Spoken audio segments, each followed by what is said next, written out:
What details are missing in the stories we tell ourselves? And how might we think of someone, for better or worse, if we knew just a little bit more? Welcome to Audiobook Reviews in 5. This is Yana, also known as Jana.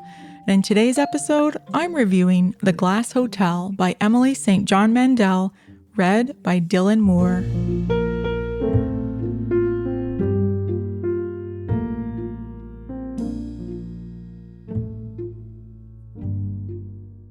This is Canadian writer Emily St. John Mandel's fifth book, and you may have heard about or read her extremely popular post-apocalyptic novel, Station 11.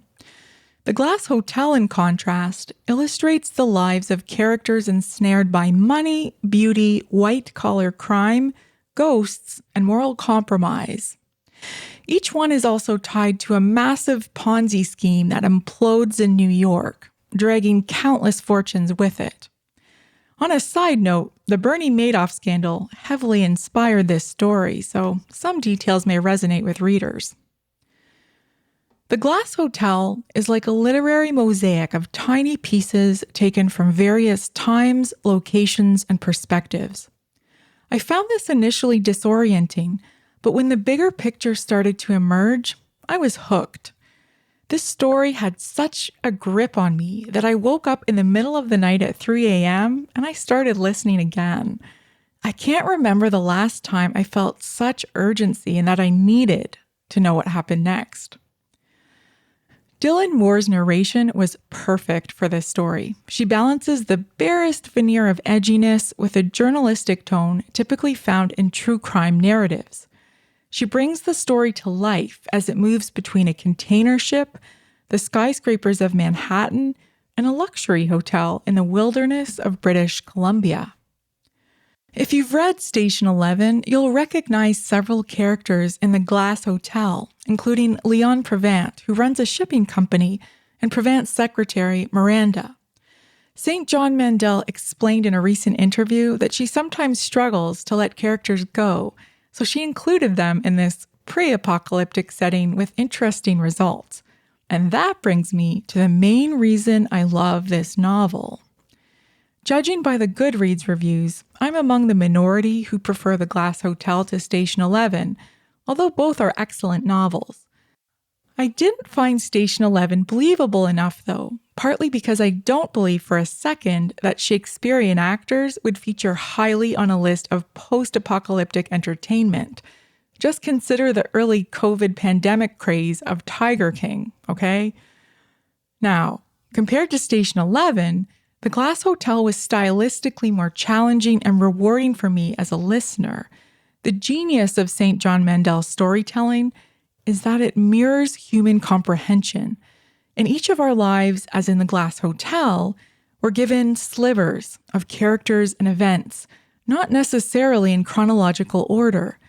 Just think of a time in your life that you learned something about someone that reframed your perspective on who that person is or was. For example, what if you found out someone in your family had secretly struggled with mental illness or addiction for decades?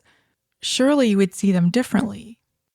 If you're truly paying attention as a reader, The Glass Hotel can show you how quickly your mind can construct a backstory, filling in gaps to find a pattern in the character's motivation and values. St. John Mandel goes beyond art imitating life. This story can actually show you in real time, as you're listening, how you're led to reframe your beliefs, if you're willing to do that. Thematically, this idea that our perception, and thus our reality, shifts as we learn more comes through in St. John Mandel's exploration of drug addiction, parental abandonment, and financial fraud. Consider how Ponzi scheme participants each perceive their role, and that perpetrators like Bernie Madoff never really acknowledge their guilt. And it's all laid out beautifully in the characters in The Glass Hotel. Now, I get that this style isn't for everyone. There are a lot of details to keep track of, and that can feel like work for some readers. It also frustrated some reviewers who felt this novel was trying to do too much. And some find the characters unlikable, Okay, fair enough. But for me, though, these challenges were a puzzle to enjoy and become completely absorbed in. The Glass Hotel is one of those novels that haunts me. It makes me wonder, what details am I missing in the stories that I know? How might I think of someone, for better or worse, if I just knew a little bit more?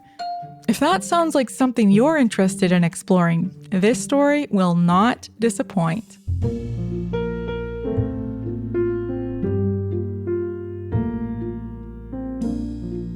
That's all for this episode of Audiobook Reviews in 5. Thanks for listening. If you have not yet done so, please follow us on Facebook and subscribe to Audiobook Reviews in 5 on Anchor, Apple, Spotify, and many others. By subscribing, you help increase the profile of this podcast and chances of other listeners finding it. I look forward to checking in with you all again soon. Please stay safe and be well.